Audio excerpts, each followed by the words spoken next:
Welcome friends. आइए एक बार फिर से हम लोग भारतीय संविधान का अध्ययन करते हैं। यह भारतीय संविधान का पहला भाग है। हम लोग इससे पूर्व के क्लासेज में पढ़ चुके हैं कि भारतीय संविधान के कुल मूल रूप से 22 भाग थे और इन्हीं 22 भाग में से हम लोग पहले भाग का आज अध्ययन करने चल रहे हैं। इससे पहले संविधान का निर्माण और निर्माण की प्रक्रिया ये सब कुछ हम लोग पढ़ चुके हैं। अब प्रॉपर वे में हम लोग संविधान के जितने पार्ट्स हैं उसको महत्वपूर्ण जो भी टॉपिक है उनको हम लोग पढ़ेंगे। पहला है भारतीय संविधान का भाग 1। इस भाग 1 का नाम संघ एवं उसका राज्य क्षेत्र है। संघ हम लोग जानते हैं हमारा यूनियन है, संघ है, और उसका राज्य क्षेत्र मतलब हमारे यहाँ कितने कुल राज्य क्षेत्र हैं, क्या क्या कंडीशन है, इसी का हम लोग यहाँ पे अध्ययन करेंगे। अगर संघ की बात करें तो भारत एक संघीय गणतंत्रात्मक लोकतंत्रात्मक एवं पंथ निरपेक्ष राज्य है। आप जानते होंगे यह संघीय प्रकृति का जो अध्ययन हम लोग करते हैं, पूर्व की क्लासेज में हम लोग पढ़ चुके हैं कि संघीय व्यवस्था हम लोगों ने कहाँ से लिया था, किस संविधान से, कनाडा के संविधान से। ठीक है, अब हमारे यहाँ संघ है और संघ में आप जानते होंगे वर्तमान में 28 राज्य और 8 केंद्र शासित प्रदेश हैं। 28 राज्य इसलिए हो गए क्योंकि अभी जम्मू और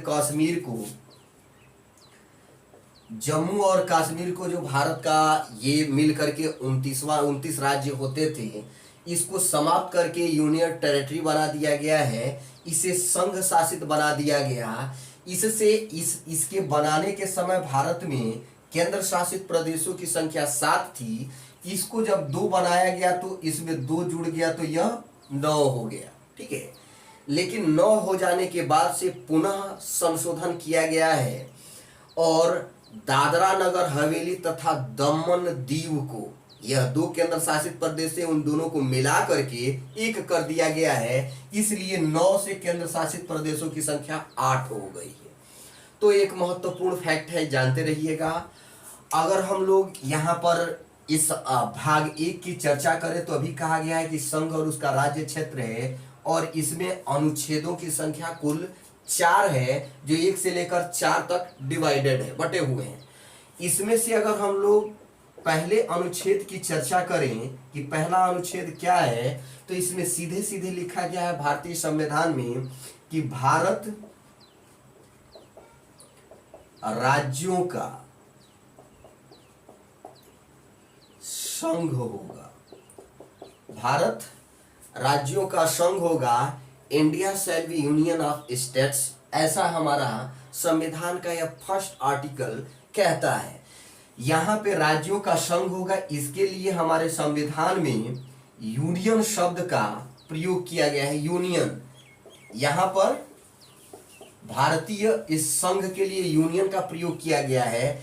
ऐसे ही संघ हैं विश्व में अन्य भी, जैसे हम लोग यूएसए की चर्चा करें या हम लोग पूर्व काल में पढ़ चुके हैं यूएसएसआर, जिसे हम लोग सोवियत संघ के नाम से भी जानते थे। अभी ये बिखर चुका है सोवियत संघ, जो 1917 में गठित हुआ और 1990-91 में बिखर गया। और इसका प्रतिनिधि जो देश है, राज्य है, वो रूस है, रसिया है। और यह संयुक्त राज्य America, United states of America, आप जानते होंगे। यह तीनों के संविधान में संघ की बात की गई है, उनके यहाँ संघ नाम लिया गया है। लेकिन इंग्लिश जो वर्जन है, जो इंग्लिश इसका एक तरह से कहें मीनिंग है, हमारे संविधान में यूनियन है, इसके संविधान में फेडरेशन है और इनके संविधान में कॉन्फेडरेशन था। इस तरह से एक ही के लिए 3 जगह 3 मीनिंग दी गई है।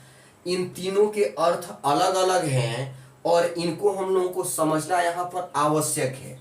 भारत में जो यह संघ बना है, अभी जो चल रहा है, जिसमें पूरा का पूरा हम लोगों का देश राज्य क्षेत्र उसका आ जा रहा है और एक सेंटर आ जा रहा है, तो यह किसी समझौते का परिणाम नहीं है। यह समझौता होकर के नहीं बनाया गया था। इसका मतलब यह है कि समझौता होता है तो टूट सकता है, जो समझौता हुआ ही नहीं तो टूटने की कंडीशन ही नहीं है। अर्थात यह एक मजबूत संघ है जो विभिन्न केंद्र शासित और राज्य शासित, या हम लोगों के राज्य और एक तरह से कहें संघ शासित प्रदेशों से मिलकर के बना हुआ एक संघ है। यहाँ पर फेडरेशन था और यह फेडरेशन एक समझौते का एक मूर्त रूप था। यहाँ पर भी वैसा ही कुछ कुछ हुआ था। यहाँ पर समझौता किनका हुआ था, इनके आपस के राज्यों के जो इसके संघ में शामिल हुए थे। उस समझौते में यह कहा गया था, यह रिटन है कि जो राज्य इसमें शामिल हो रहे हैं उनके अपने संविधान होंगे, वो कुछ हद तक ऑटोनॉमस होंगे, स्वायत्त होंगे, और संघ भी कुछ हद तक स्वायत्त होगा। इस तरह से केंद्र और राज्यों के अलग अलग संविधान होंगे और इसी के आधार पर दोनों की नागरिकता भी तय होती है। इसीलिए यहाँ पे जो नागरिकता होती है, हम लोग पढ़ चुके हैं कि अमेरिका में दोहरी नागरिकता होती है। साथ ही साथ उनके संघ में यह भी प्रावधान है कि संघ चाहे तो उसके राज्य के सीमाओं में परिवर्तन नहीं कर सकता है जब तक कि राज्य एग्री ना हो, राज्य उसके लिए इसकी अनुमति न दे। यहाँ पर बाउंडेशन है, संघ को भी बाउंड किया गया है और राज्यों को भी। राज्य चाहकर भी यहाँ से बाहर नहीं निकल सकते और संघ चाहकर भी राज्यों को आपस में मिला नहीं सकता, जैसे हमारे यहाँ भी ऐसे मिलने और जुड़ने की जो प्रक्रिया है वो हम लोग देखे हैं। तो ऐसे कंडीशन यहाँ पे नहीं दिखाई देते हैं और ना राज्य मिलकर के टुकड़ों में इसको बांट सकते हैं। तो यहाँ पर भी कुछ भिन्न कंडीशन है। हमारे यहाँ के कंडीशन में क्या है, अगर केंद्र सरकार या संघ चाहे तो राज्यों के सीमाओं में परिवर्तन कर सकता है, एक राज्य को कई राज्यों में बांट सकता है, कई छोटे बड़े राज्यों को मिलाकर के एक राज्य में कन्वर्ट कर सकता है। तो इस तरह से यहाँ पे संघ यहाँ पर जो भिन्न रूप में दिखाई दे रहा है और यहाँ पे जो भिन्न रूप में दिखाई दे रहा है, दोनों में काफी अंतर है। हमारे यहाँ का जो संघ है वो एकदम से मजबूत है और यहाँ का जो संघ है यह भी मजबूत है, किंतु कुछ मामले में इसके हाथ बंधे हुए हैं। यह संघ राज्यों के सीमाओं में परिवर्तन नहीं कर सकता और ना ही यहाँ के राज्य संघ से अलग हो सकते हैं। यहाँ पर हमारे यहाँ क्या है, भारत के जो संघ है या केंद्र सरकार है, वो राज्यों की सीमाओं में परिवर्तन कर सकती है, किंतु यहाँ पे जो राज्य हैं वो राज्य संघ को यह प्रतिबंधित नहीं कर पाएंगे कि वो परिवर्तन करे या न करे। तो इन दोनों के परिप्रेक्ष्य में कहा जाता है, विद्वानों का यह विचार है, यह उनका सेंटेंस है कि अमेरिका के संविधान को अविनाशी राज्यों का अविनाशी संघ कहते हैं। यानी यहाँ पर अविनाशी राज्य हैं और अविनाशी संघ भी है। कहां पर? अमेरिका में। हमारे यहाँ क्या कंडीशन है, भारत की जो कंडीशन है उसको देखें तो यहाँ पर विनाशी राज्यों का अविनाशी संघ कहा जाता है। इसका मतलब क्या है, यहाँ पे राज्य भी अविनाशी है। इसका मतलब संयुक्त राज्य अमेरिका में राज्यों की सीमाओं में परिवर्तन नहीं हो सकता और न राज्य चाहे तो संघ से अलग हो सकते हैं या संघ की प्रकृति या उसकी स्थिति में परिवर्तन कर सकते हैं। दोनों अविनाशी हैं। भारत में स्थिति कुछ भिन्न है। भारत में जो राज्य हैं यह विनाशी प्रकृति के हैं, अर्थात उनका विनाश हो सकता है, उनके सीमाओं में परिवर्तन हो सकता है, उनके जो पूरा का पूरा शेप एंड साइज है वो बदला जा सकता है संघ के द्वारा। किंतु ये क्या, एक से अधिक राज्य भी मिलकर चाहें तो संघ से अलग नहीं हो सकते हैं। संघ अविनाशी प्रकृति का है। इसके विपरीत, इन दोनों के विपरीत सोवियत संघ में ऐसा कोई प्रावधान नहीं था। वह संघ था और राज्य थे, राज्यों के अपने अधिकार थे, संघ के अपने अधिकार थे। वो निश्चित समय के लिए समझौता था, जब वो चाहते तब वो संघ से अलग हो सकते थे और अलग हुए भी। 1990-91 में रूस के रूप में सोवियत संघ विकृत होकर के रूस के रूप में आ जाता है और इस तरह से ये संघों की एक प्रकृति है जो हम लोग देख रहे हैं। आगे यदि हम लोग चर्चा करें, भारत में पूरे कंडीशन को देखें, इसी आधार पर दूसरे अनुच्छेद को हम लोग देखते हैं कि दूसरा अनुच्छेद आर्टिकल क्या कहता है। तो यह है, संघ में नए राज्यों का प्रवेश या स्थापना। इसका मतलब क्या है कि भारत का जो संघ है उसमें नए राज्य आ सकते हैं या स्थापित हो सकते हैं। भारत में अभी हम लोग अगर अगर समझने का प्रयास करें तो अभी बताया गया है 28 राज्य, 8 केंद्र शासित प्रदेश हैं। तो यदि इसमें भारत के सामने ऐसी स्थिति आ जाए कि भारत पाक युद्ध हो जाए, भारत पाकिस्तान का कोई बड़ा क्षेत्र जीत ले और पाकिस्तान के उस जीते हुए क्षेत्र को या तो केंद्र शासित या राज्य शासित प्रदेश के रूप में यहाँ पर वह सेलेक्ट कर ले या अपने जो संविधान में संशोधन करके उनका नामकरण कर दे, तो यहाँ पे 28 की जगह 29 हो सकता है या 8 की जगह पर 9 हो सकता है। यानी भारत में नए राज्यों का प्रवेश या स्थापना की जो कंडीशन होती है यह अनुच्छेद 2 के अंतर्गत होती है, आर्टिकल 2 के अंतर्गत। और इसके लिए हमारे यहाँ भारतीय संविधान में जानते रहिएगा संशोधन आवश्यक है। यह बिना संशोधन के ऐसा काम नहीं होता है। हम लोग जानते हैं, आप लोग पढ़े भी होंगे कि पूर्व काल में सिक्किम भारत का एक काफी सुंदर प्रांत है और सिक्किम जानते रहिएगा भारत का पहला जैविक राज्य है। भारत का पहला जैविक राज्य है।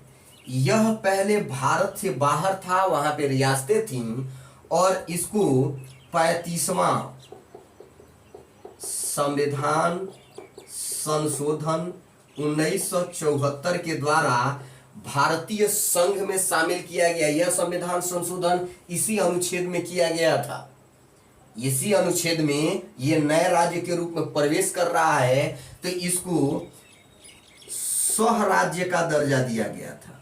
याद रखिएगा कि स्वराज्य का दर्जा पाने वाला एकमात्र अंतिम यह प्रथम और अंतिम राज्य सिक्किम था, जो 1974 में 35वें संविधान संशोधन के द्वारा भारत में इसका विलय कराया गया।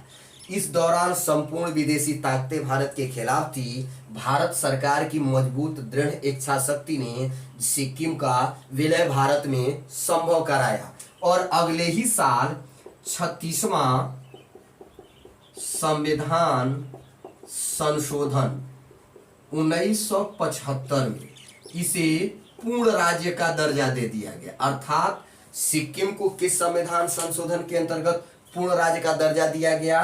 36वां संविधान संशोधन के अंतर्गत। यह कई बार रिपीटेड प्रश्न है, जानते रहिएगा। 1975 36वां संविधान संशोधन। और यह जो संविधान संशोधन दोनों हुए थे ये इसी अनुच्छेद में किए गए थे।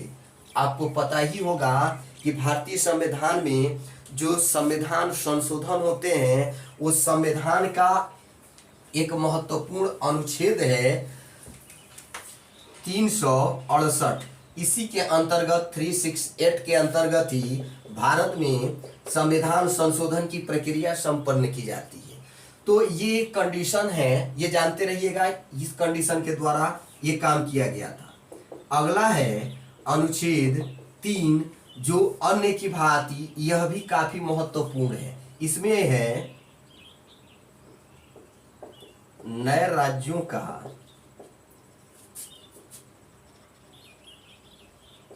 नाम परिवर्तन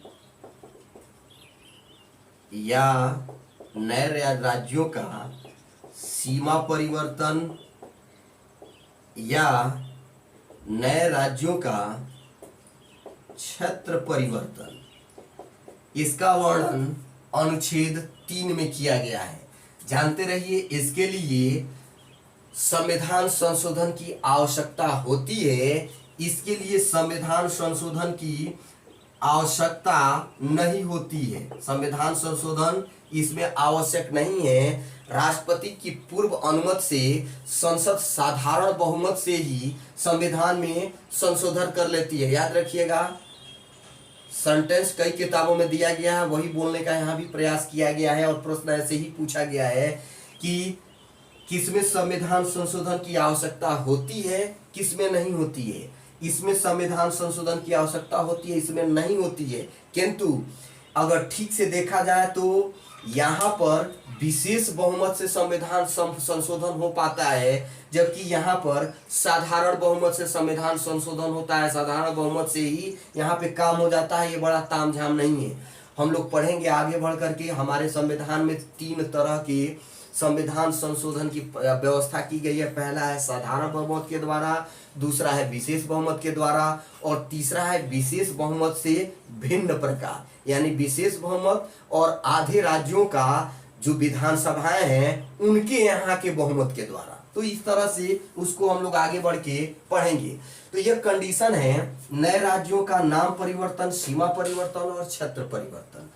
इसका ये जो गतिविधि होती है भारत में, जैसे अभी हम लोग देखे हैं J&K या ऐसे जो कंडीशन है, हालांकि इसके लिए 370 अनुच्छेद था, उसके अंतर्गत बहुत सी चीजें की गई हमारे यहाँ। इससे पहले देखें अगर तो 2014 में और सन 2000 में लेटेस्ट परिवर्तन हुए थे। 2014 में आप जानते हैं 2 सितंबर 2014 को हमारे यहाँ जो आंध्र प्रदेश था, इस आंध्र प्रदेश को 2 हिस्सों में डिवाइड किया गया।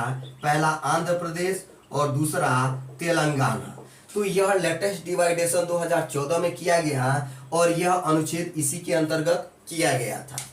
आगे हम लोग इससे भी पहले घटना हुई थी सन 2000 में, जब यूपी का भी एक हिस्सा डिवाइड कर दिया गया था उत्तराखंड या उत्तरांचल के रूप में, फिर बिहार का एक हिस्सा डिवाइड किया गया झारखंड के रूप में, और फिर एमपी का एक हिस्सा डिवाइड किया गया छत्तीसगढ़ के रूप में। तो 2003 में इन 3 राज्यों का निर्माण हुआ और 2014 में इस तेलंगाना का निर्माण हुआ। तो इस तरह से लेटेस्ट या अंतिम बार भारत का जो निर्मित होने वाला राज्य है वो कौन है? तेलंगाना। तो ये कंडीशन है। अगर इसी परिप्रेक्ष्य में सीमा परिवर्तन या नाम परिवर्तन की चर्चा की जो की जा रही है, तो यह परिवर्तन राज्य की जो राष्ट्रपति की पूर्व अनुमति से राज्य की सीमा में परिवर्तन किया जाता है, लेकिन इसका भी एक लंबा इतिहास रहा है, लंबा चौड़ा इतिहास। यदि हम लोग इसको थोड़ा सा देखें, क्योंकि यह भी हमारे लिए काफी एक महत्वपूर्ण टॉपिक है, तो काफी चीजें यहाँ से निकल करके आती हैं। वर्तमान की जो भारत के राज्यों की स्थिति है वो पहले भी ऐसी थी या बाद में परिवर्तित हुई, इसी को हम लोगों को देखना है।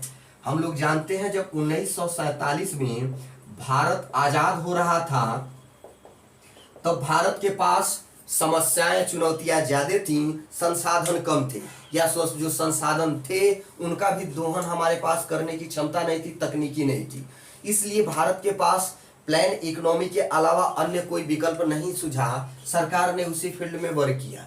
लेकिन आजादी से पहले हमारे यहाँ राजनीति के मुख्य वाहक के रूप में भारतीय राष्ट्रीय कांग्रेस होती थी, और यह कांग्रेस ने भाषाई आधार पर राज्यों को निर्मित करने की मांग की थी ब्रिटिश सरकार से। जब भारत स्वतंत्र हुआ तो भारत की स्वतंत्रता के बाद से कांग्रेस की ही सरकार बनती है, और इसके ही प्रधानमंत्री श्री पंडित जवाहरलाल नेहरू जी हमारे यहाँ सत्तासीन होते हैं। तो इस कंडीशन में भी जो पुराने कुछ नेता थे उन्होंने इस डिमांड को अपनाया कि हम लोग स्वतंत्रता से पहले राज्यों के पुनर्गठित करने और जो राज्यों के जो पुनर्गठित करने के मांग किए थे भाषा के आधार पर, वही मांग यहाँ पर इन लोगों ने इनके सामने उठाया। प्रधानमंत्री पंडित जवाहरलाल नेहरू ने ये कहा कि अभी भारत स्वतंत्र हो गया है, उस समय हम लोग सेशनल वाइज या क्षेत्र वाइज या एरिया वाइज विकास के लिए तड़प रहे थे। अब हम लोग संपूर्ण भारत के प्रत्येक क्षेत्र का विकास अपने ढंग से और बेहतर तरीके से करेंगे, इसलिए इस भाषा के नाम पर हम लोग राज्यों का गठन ठीक नहीं है। यहाँ पर ऐसा विचार चल रहा था। उसी दौरान जो दक्षिण भारतीय राज्य थे, दक्षिण भारतीय राज्य, वहां पर बहुत तगड़ा विवाद चल रहा था इसी बात को लेकर के कि भाषाई आधार पर राज्यों का गठन हो, और इसके लिए दक्षिण भारत में कन्नड़, तमिल, तेलुगु, मलयालम ऐसे जो क्षेत्रीय इलाके थे वहां पर छोटे छोटे या छोटे बड़े गुटों में लोग बना करके अहिंसक आंदोलन करते थे, गांधीवादी आंदोलन के रूप में। किंतु सरकार बहुत ज्यादा इनके प्रति तत्पर नहीं थी। इनके इस बढ़ते विवाद को या बढ़ते डिमांड को समझने के लिए एक आयोग की नियुक्ति की गई 1948 में। इस आयोग के अध्यक्ष एसके धर थे। इसीलिए इस आयोग को एसके धर आयोग कहा गया। यह तत्कालीन इलाहाबाद हाई कोर्ट के रिटायर्ड जज थे और इन्हीं के नेतृत्व में यह टीम बनी हुई थी। इन्होंने जांच किया और जांच करने के बाद से जो अपनी इन्होंने रिपोर्ट दिया, इस रिपोर्ट में इन्होंने ये कहा कि यदि इस भाषा के आधार पर राज्यों का गठन हुआ तो अलगाववाद में वृद्धि होगी, अलगाववाद की प्रवृत्ति में वृद्धि होगी। इसलिए भाषा के आधार पर राज्यों का गठन नहीं होना चाहिए। और इनका यह रिपोर्ट आधारहीन भी नहीं था, क्योंकि नॉर्थ ईस्ट पूर्वोत्तर के इलाके और हम लोगों के कुछ जगहों के इलाके में अलगाववाद की बू आ रही थी। कुछ दिनों पहले ही पाकिस्तान, पूर्वी पाकिस्तान और पश्चिमी पाकिस्तान के रूप में भारत से अलग हुआ था। तो लोगों को ऐसा लग रहा था कि अगर हम लोग भी आंदोलन करें तो भारत के हिस्से से बाहर निकल जाएंगे। तो यह कंडीशन को रिजेक्ट किया था एसके धर आयोग ने। जब यह कंडीशन हुआ तो फिर से आंदोलन और तीव्र हुआ और आंदोलन की इस तीव्रता को रोकने के लिए एक और कमेटी बनी, जेबीपी। यह जेबीपी कमेटी थी जिसको निर्मित किया गया। इसमें 3 लोग थे। यहाँ पर पंडित जवाहरलाल नेहरू, यहाँ पर वल्लभ भाई पटेल और यहाँ पर पट्टाभी सीतारमैया। यह 3 लोगों की एक टीम थी। फ्रेंड्स, पट्टाभी सीतारमैया को याद रखिएगा, क्योंकि यह स्वतंत्रता आंदोलन के समय, नेशनल मूवमेंट के समय, यह भारतीय राष्ट्रीय कांग्रेस के अधिकृत इतिहासकार थे। बहुत महत्वपूर्ण फैक्ट है। तो इनकी कमेटी बनी और कमेटी में ने भी अपना जांच किया, पड़ताल किया और रिपोर्ट जो दिया, इस रिपोर्ट में भी सीधे सीधे इस भाषाई आधार पर राज्यों के पुनर्गठन को मांग को ठुकरा दिया गया। लेकिन साथ साथ यह भी कहा गया कि चूंकि भारत एक लोकतांत्रिक गणराज्य है, इसलिए जनता की मांगों को भी सहानुभूतिपूर्ण देखना चाहिए, उनके साथ सहानुभूति दिखाई जानी चाहिए। इसके रिजेक्शन के बाद से, रिजेक्ट कर देने के बाद से यह आंदोलन और तीव्र हो गया और अहिंसक से हिंसक के रूप में कन्वर्ट होने लगा। इस तरह से अब स्थितियां बिगड़ने लगी, जगह जगह हिंसा दिखाई देने लगा, उपद्रव दिखाई देने लगा। इसी दौरान एक गांधीवादी नेता थे आंध्र प्रदेश के, उन्होंने आमरण अनशन प्रारंभ किया। पुट्टू श्रीरामालू, इनका नाम था पुट्टू श्रीरामालू। इन्होंने आमरण अनशन किया और ऐसा बताया जाता है कि 73 दिन बाद से यह आमरण अनशन करते करते इनकी मृत्यु हो गई। जो ही इनकी मृत्यु होती है, आंदोलन जो अभी चल रहा था अहिंसात्मक या थोड़ा सा उपद्रवी, वो और उपद्रवी हो गया और ऐसा लगा कि समस्याएं इतनी बढ़ गई हैं कि अब ये भारत सरकार के हाथ से ये निकल रही हैं।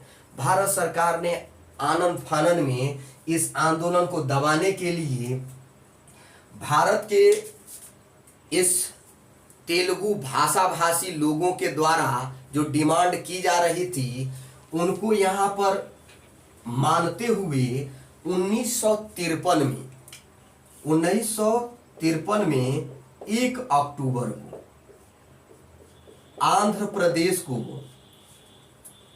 निर्मित किया। भाषाई आधार पर आंध्र प्रदेश को निर्मित किया और यह आंध्र प्रदेश चूंकि 1 अक्टूबर 1953 को निर्मित हुआ था, इसलिए यह भाषाई आधार पर निर्मित होने वाला भारत का पहला राज्य था। याद रखिएगा, 1 अक्टूबर 1953 को। चूंकि यह भारत सरकार ने ऐसा काम किया, भाषाई आधार पर निर्मित किया, और डिमांड सिर्फ एक भाषा के लोगों की नहीं थी। इसलिए भाषा के आधार पर राज्यों के डिमांड को समझने के लिए और ठीक से काम करने के लिए सरकार ने सोचा कि एक आयोग ही क्यों ना बना दिया जाए जो भारत के जितने भी राज्य हैं, स्टेट्स हैं, क्षेत्र हैं, एरिया है या शेप एंड साइज है, उस पर एक बेहतरीन रिपोर्ट दे। इसके लिए 1953 में ही एक आयोग गठित किया गया। इसको राज्य पुनर्गठन आयोग कहा गया। इसके अध्यक्ष